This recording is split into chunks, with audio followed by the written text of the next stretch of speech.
um dos mais bonitos arredores de Lisboa é, sem dúvida nenhuma, Palmela.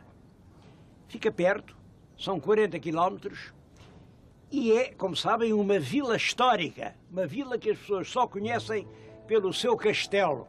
Estou-lhes a falar exatamente no castelo de Palmela. Mas Palmela tem muito mais para ver que o castelo. Bom, o castelo foi durante séculos a sede da Ordem dos Cavaleiros de Santiago. Ainda hoje se costuma dizer, esta é a casa de Santiago. Que diabo tem o Santiago? Santiago era lá tão longe. O que é que ele tem a ver com Palmela? É isso que nós vamos ver a seguir.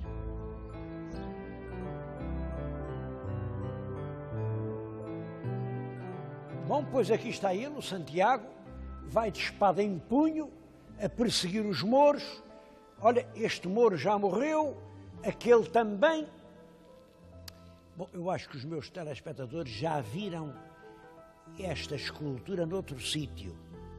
Foi em Santiago do Cacém. Isto é uma reprodução que puseram aqui para tapar o imenso vazio desta parede. É a parede de uma bela igreja, a Igreja de Santiago de Palmela. É um dos mais expressivos monumentos da arte gótica portuguesa dos meados do século XV. Quem fez isto foi o infante Dom João, filho del rei Dom João I. E vê-se que era um belíssimo templo. Simplesmente, quando veio a exclausturação, venderam os bens do clero, isto ficou sem portões, ficou ao abandono. Olhem, as paredes estavam todas revestidas de azulejo. A cada visitante roubou só um azulejinho, ou até só metade de um, levou para casa para lembrança. Essas coisas não valem nada, isso foi tudo para o lixo. E hoje as paredes são isto que vocês veem. Só lá no sítio mais alto, onde os ladrões não podiam chegar, é que estão as amostras da azulejaria. Quanto aqui é esta parede, esta não tinha azulejos. Esta tinha um retábulo com belíssimas pinturas sobre a vida do Santiago. Elas ainda se conhecem porque foram recolhidas a tempo, levaram-nas para Lisboa, estão no Museu das Janelas Verdes. Tenho pena que não voltem para aqui. O que estão a ver são fotografias dos belíssimos quadros da vida de Santiago que hoje estão nas Janelas Verdes em Lisboa. Eu acho que as coisas têm uma terra a que pertencem. A vida de Santiago é aqui que faz sentido. E aqui deixo o meu voto para que o mais cedo possível o retábulo da vida de Santiago, em belas tábuas quatrocentistas da época do infante Dom Henrique, voltem a este altar de onde nunca deviam ter saído.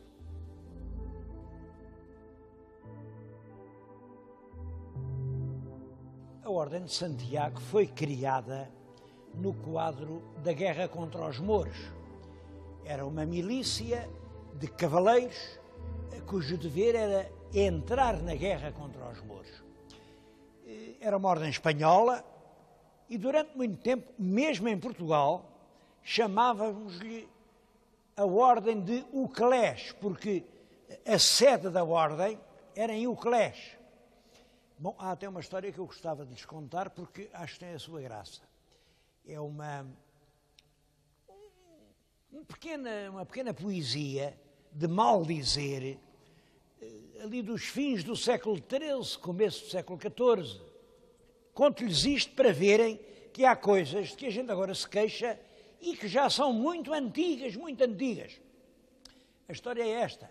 Havia um português, um tal Paio, o Paio das Más Artes, um tal Paio, que tinha ido estudar para a França.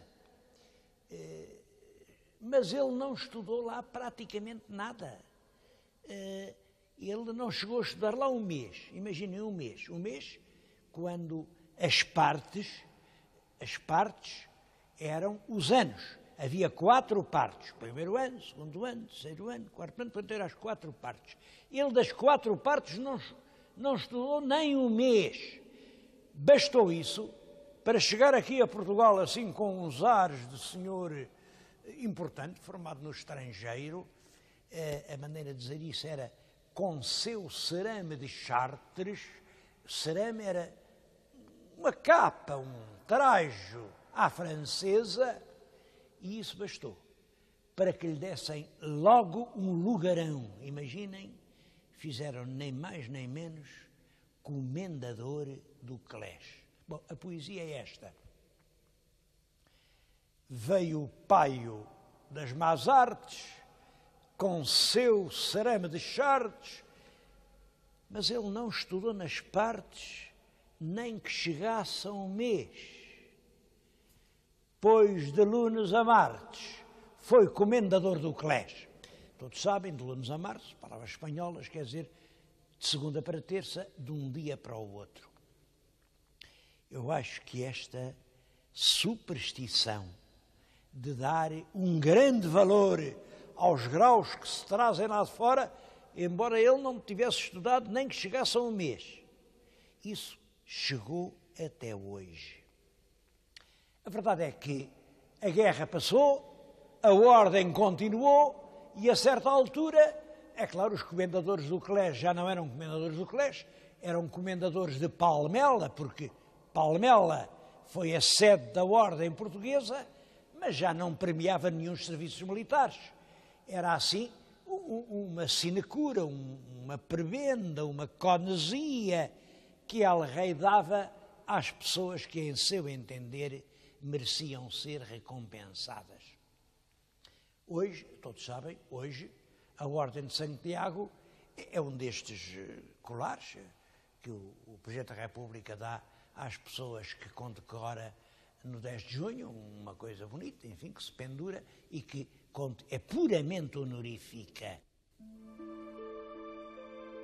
No pavimento da igreja há várias sepulturas. Eu queria falar especialmente de uma. É aqui, sepultura de Francisco Coelho Cardoso. Se repararem as armas heráldicas, têm aqui os coelhos. As armas dos coelhos são um leão a devorar aqui os coelhinhos. Cá está ele, o leão e os coelhinhos, e os cardosos. O leão está em pé perante a flor do cardo, a amarga flor do cardo. Isto quer dizer que este homem, pelo lado da mãe, era coelho, pelo lado do pai, era cardoso. Mas não é por isso que eu lhe estou a falar no Francisco Coelho Cardoso.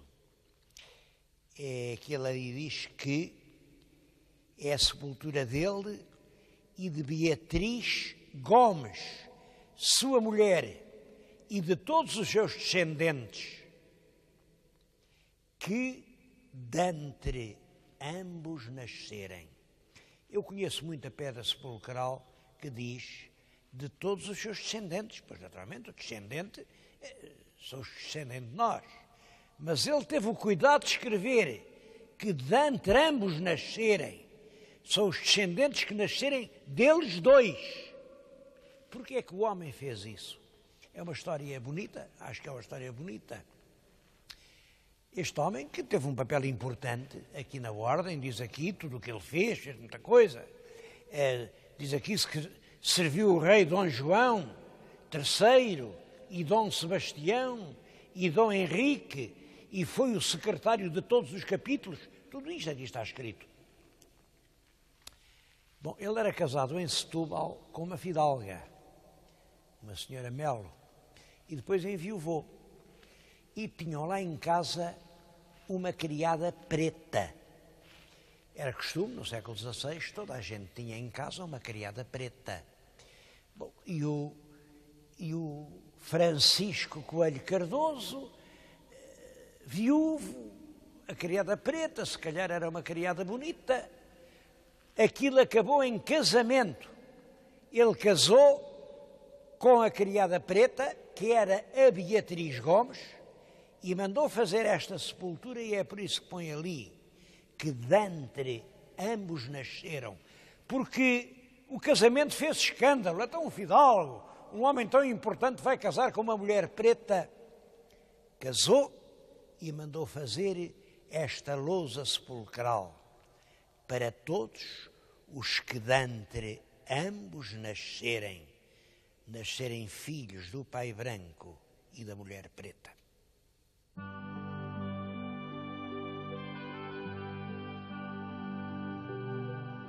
Mas em Palmela não há só o castelo para ver.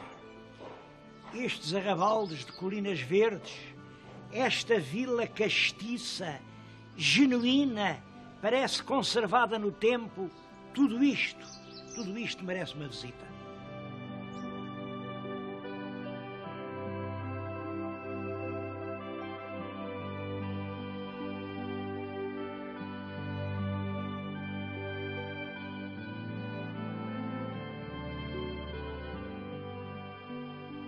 Como Palmela era uma terra de comendadores, gente de fora que vinha para ali gozar os seus rendimentos, não há assim muitas pessoas notáveis nascidas em Palmela. Claro, há algumas, mas há um grande nome da história portuguesa ligado a Palmela, apesar de lá não ter nascido. É o Duque de Palmela. Aliás, foi Conde de Palmela, Marquês de Palmela, Duque de Palmela. E foi ele que escolheu o título Duque, porque o rei queria fazer Duque do Faial, chegou a fazer, mas depois anulou e passou a ser Palmela. Ele queria ser de Palmela porque era aqui perto de Palmela que tinha um lindo palácio. É este que estão a ver na nossa frente. É uma frontaria de um paço de férias do século XVII. Há lá dentro uns azulejos que têm uma data, 1643, com a Batalha Naval. O palácio pode ter sido feito um pouco antes. Esta porta que tem na frente tem as armas do Duque de Palmela, tem a coroa dele e por baixo tem uma tarjeta que diz, é uma legenda italiana, mas uma legenda italiana tirada de um poeta e que tem este sentido: este é o verdadeiro lugar do repouso e da paz. Era aqui, nesta quinta, isto é a Quinta do Calhariz, é o Palácio dos Sousas do Calhariz. Era aqui que o Duque de Palmela vinha repousar quando estava cansado da sua vida de luta. Eu gostava de evocar essa figura e essa luta.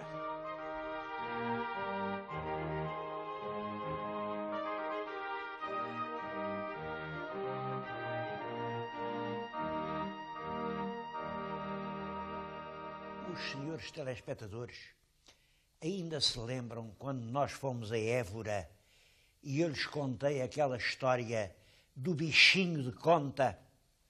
Bom, uns lembram, outros não. O bichinho de conta é só isto.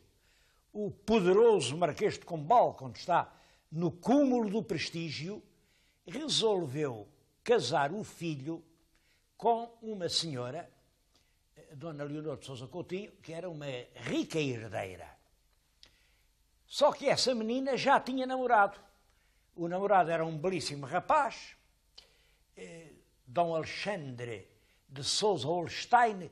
O Holstein vinha do lado da mãe, a mãe era uma princesa da Alemanha. E ele tinha herdado esse lar, assim um rapagão enorme, loiro, muito bonito. E a rapariga queria casar com aquele namorado, que tinha nada mais natural. Só que o Marquês de Pombal entendeu: quem manda nisso sou eu. A menina casa não é lá com o tal namorado, casa é com o meu filho. E à força, casou-os. É claro que casou-os lá naquela cerimónia de vir o senhor arcebispo, passar a estola, estão casados perante Deus. O pior foi à noite. À noite, o filho do marquês bem tentou, porque a noiva enrolava-se sobre si própria, enrolava-se, e passou a noite, arraiou o dia e nada. E esta situação continuou no dia seguinte e no outro. Olhem, ao fim de 6 meses, todo o país estava a rir do filho do marquês. Foi o próprio marquês de Pombal, para acabar com esse desprestígio, mandou pedir ao Papa em Roma que anulasse o casamento. E foi o Pombal quem pôs a essa mulher o nome pelo qual ainda hoje é conhecida: o bichinho de conta. Porque só o bicho de conta se consegue enrolar assim. Eu acho que o Pombal foi um grande homem e acho que não houve nenhum português do seu tempo mais forte que o marquês. Mas houve uma portuguesa. Foi essa a quem hoje chamamos o bichinho de conta. É claro, o Papa dissolveu o casamento. Ela lá casou com o seu namorado, tiveram um filho, e esse filho é o que veio a ser Duque de Palmela. É a estátua que está junto de mim. É uma estátua muito fiel, eu conheço muitas gravuras. Isto revela exatamente esta expressão serena, atenta, inteligente, lúcida, do homem que foi o primeiro conde de Palmela, o primeiro marquês de Palmela, o primeiro duque de Palmela. O papel deste homem é perfeitamente central na introdução do liberalismo em Portugal. É curioso que hoje não há em Lisboa uma estátua ao Palmela. Nem em Palmela tem tantos largos, nem em Palmela lhe fazem uma estátua. Está aqui, mas aqui não admira, isto é a casa dele. Ele entrava àquela porta que vimos e vinha para aqui descansar. Foi uma vida muito difícil, porque ele pretendeu em Portugal fazer a verdadeira revolução, quer dizer, transformar este país feudal, antiquado, sediço, atrasadíssimo sob todos os aspectos, num país europeu, com uma Constituição moderna, com respeito pelas liberdades, mas tudo isto sem violências, sem tiros, sem ninguém matar ninguém. O Duque de Palmela é a minha ideia. É o homem que em Portugal representa o centro. Bom, eu acho que talvez se possa dizer que o centro é como o crime. Não compensa. Por ter representado o centro e ter sido o principal obreiro do estabelecimento do Estado moderno e da monarquia constitucional do nosso país, o Duque de Palmela hoje é um homem completamente esquecido. Eu sinto-me feliz por estar aqui na casa dele e lhe prestar esta homenagem. Os homens do centro são sempre esquecidos pelos homens das pontas. Mas há aquele ditado latino: in medio és de virtus. Apesar de tudo, eu acho que sim, é no centro que a solução tem de ser encontrada.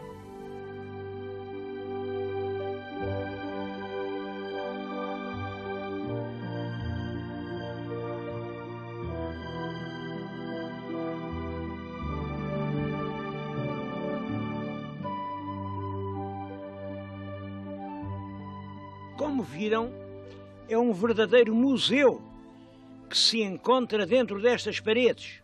Apesar disso, pouquíssimos portugueses conhecem este extraordinário monumento em que se evoca desde a época da Restauração todo o nosso século XVIII, todo o período combalino, todas as lutas liberais, isto é completamente desconhecido.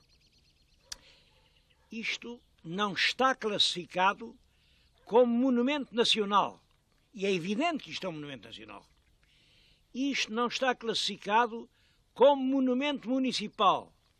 Isto não está classificado como imóvel de interesse público.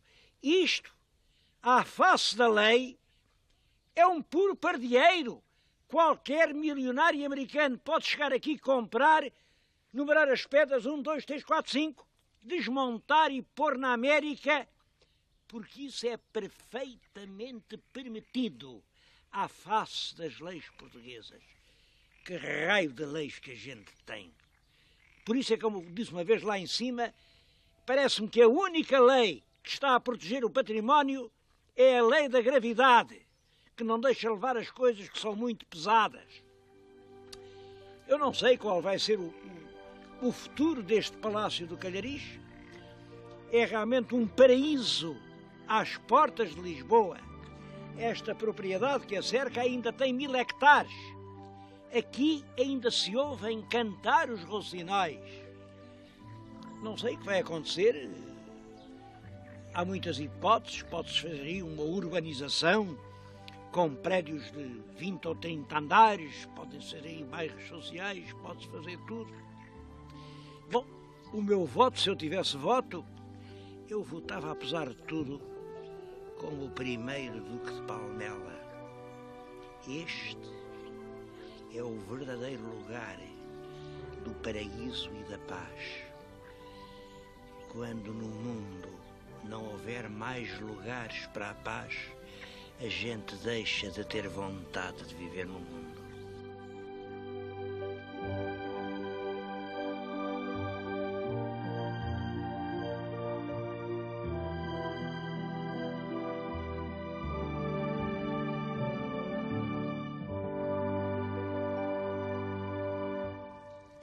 Mas quem é que pode adivinhar o futuro de uma casa?